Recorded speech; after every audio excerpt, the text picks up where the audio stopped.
everyone, Jeff Siegel here, and I want to talk to you about intermittent fasting. Is it really all it's cracked up to be in terms of a fantastic tool for weight loss, for health improvement? So intermittent fasting, often referred to as time-restricted feeding or time-restricted eating, is quite popular these days. You've probably read about it, seen about it in the media. In fact, there was a recent article in the New York Times, that said this: scientists find no benefit to time-restricted eating. And so when I saw this, my little flags went up because I wanted to learn more and dig into some of the science. So I went deep into the study that was discussed in this article to really try to tease out what were they able to discover, in looking at people who followed a time-restricted eating pattern and people who didn't. Right? And so what do we know about time-restricted eating? We know that your circadian rhythms, which are set by light and dark cycles, are very, very important for your body. Right? When you eat your foods, the timing of your meals can really impact, can either help regulate or dysregulate a lot of these bodily rhythms. We also know that caloric restriction has a lot of benefits. Fasting can have a lot of benefits for the body. It can benefit your mitochondria, which are the little powerhouses in your cells. It can help stimulate a process called autophagy, which helps clear out and remove cellular waste products, keeping your cells rejuvenated and young. And it can help with this concept of metabolic flexibility, something that I've talked about in some of my other videos about continuous glucose monitoring, right? How quickly, easily, and efficiently your body can switch between burning sugars and burning fats as primary fuel sources. So there's a lot of things that we know generally when it comes to caloric restriction and the timing of our meals, but this study in particular was super interesting because they took 139 people and they followed them for a whole year. And I really appreciate that because it's hard to get good longitudinal studies when it comes to nutrition.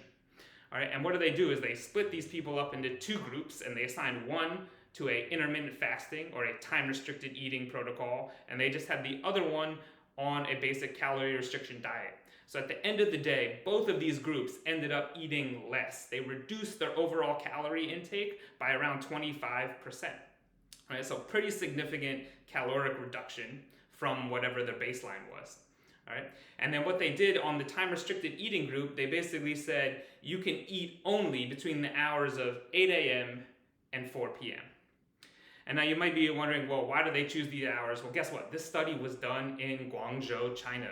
And the thinking was that most Chinese people eat their biggest meal in the middle of the day, right, around lunch. And so they wanted to optimize to allow people to have that meal in the middle of the day. All right?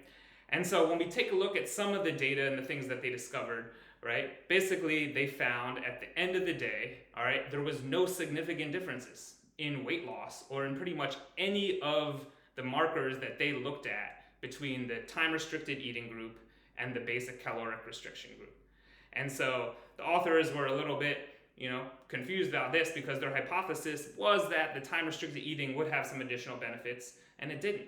And for all the people out there that are really into intermittent fasting as the holy grail and the greatest thing when it comes to adjusting their diet, a study like this might make you double take and ask, well, is the timing, is the intermittent fasting piece really the significant piece here, or is it just the caloric restriction? Right? And a lot of people have said this, that intermittent fasting is only beneficial just because it cuts out a lot of unnecessary calories. Usually the calories that come perhaps from unhealthy breakfast early in the morning or by closing your eating window at night, right, where so much of that unhelpful eating happens late at night. So this is certainly one piece of the puzzle. All right, we know that calories count, thermodynamics and the laws and the rules still matter when it comes to weight.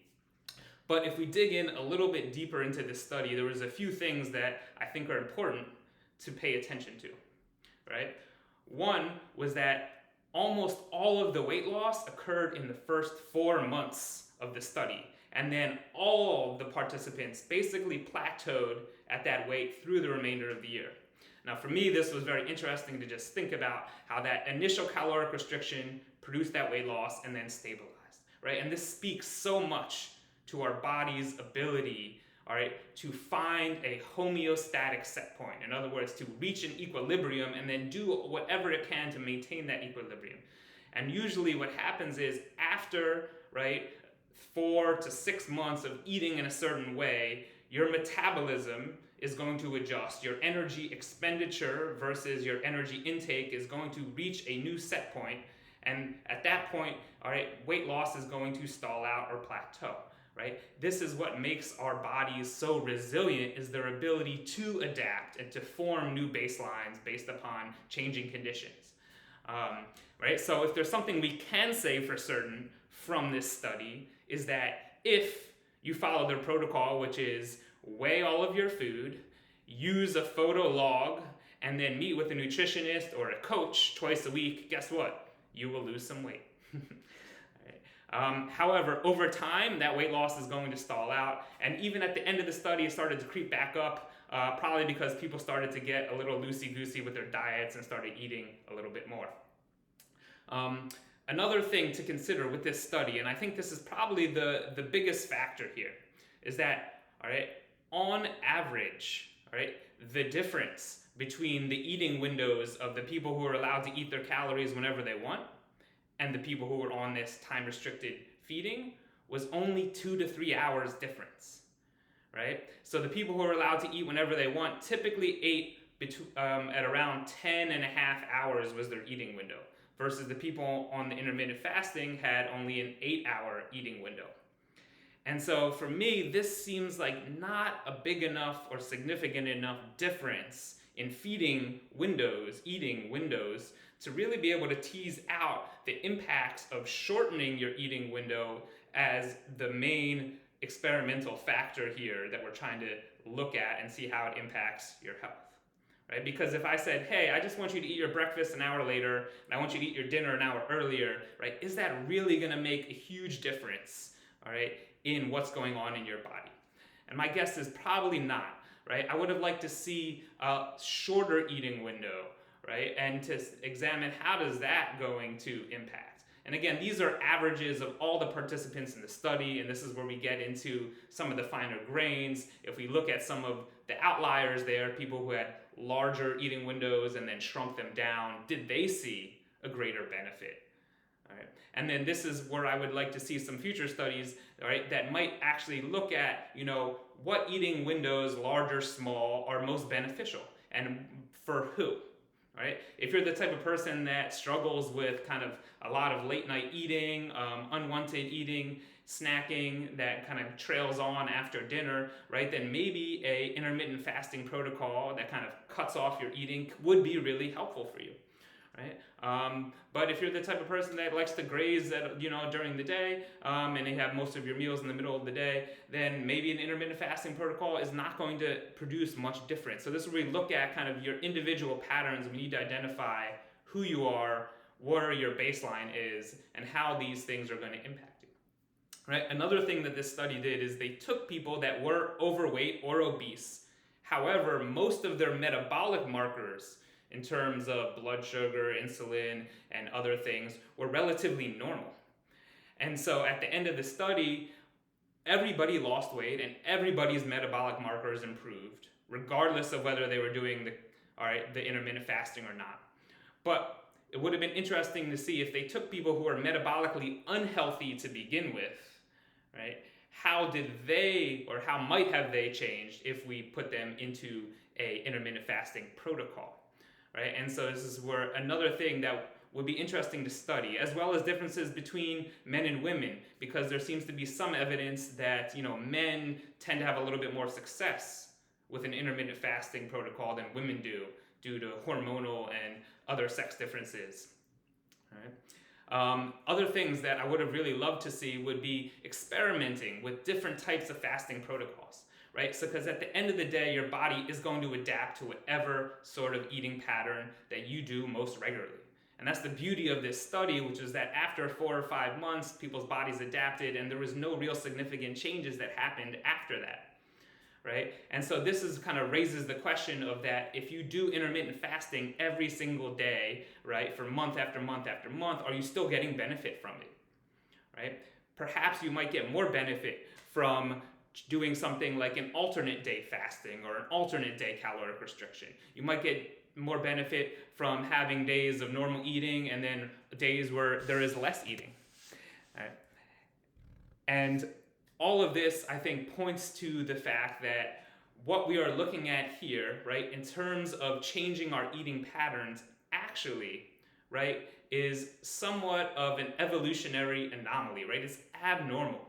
Our agrarian ancestors adopted this sort of 3 meals a day eating pattern, breakfast, lunch, and dinner, presumably because it had social benefit, right? It had practical benefits for work and for school schedules, right? But when we look at kind of the ways in which humans and our ancestors ate, right? We ate intermittently, depending upon food availability, right? This whole idea that you need to eat at certain times, all right, or you need to eat the same way every single day didn't exist, right? We didn't have the clocks, we didn't have the timekeeping, we didn't have breakfast, lunch, and dinner. So I just want to frame this, all right, within this sort of evolutionary and cultural consideration that things like intermittent fasting in some ways are kind of bringing us back to a way of eating that existed prior to the current template that we use. All right, and also recognizing that the current template for our eating is also the template from which so much chronic disease like diabetes and obesity, have arisen. So I think it's valuable and worthwhile for us to consider how the timing of our meals can impact our health. All right, how adjusting the timing of our meals, having days where we eat more, having days where we eat less, all right, having days where we shrink our eating window, all right, and thinking about that relative to our total daily energy intake, aka how many calories are we taking in each day, right, is going to play a role. So all of these things are important. I just wanted to tease out some of these things from this study, all right, in my hope to help you to become a more literate and critical reader of the media that you are getting, to help you better understand some of these factors out there, and to help you just sift through what is a really complex and confusing nutritional world. There is so much information out there when it comes to diet, and every time there's a headline that says intermittent fasting is great, intermittent fasting doesn't do anything, well, where does that lead you to believe? And this is where we're kind of getting into the personalization of it, all right? And this is something that I help people work through, is to figure out how you can adopt the right pattern for you, for your body, for your needs, that is going to help you reach your goals. So until next time, all right, choosing the right eating window for you, breathe, smile, and have a wonderful day.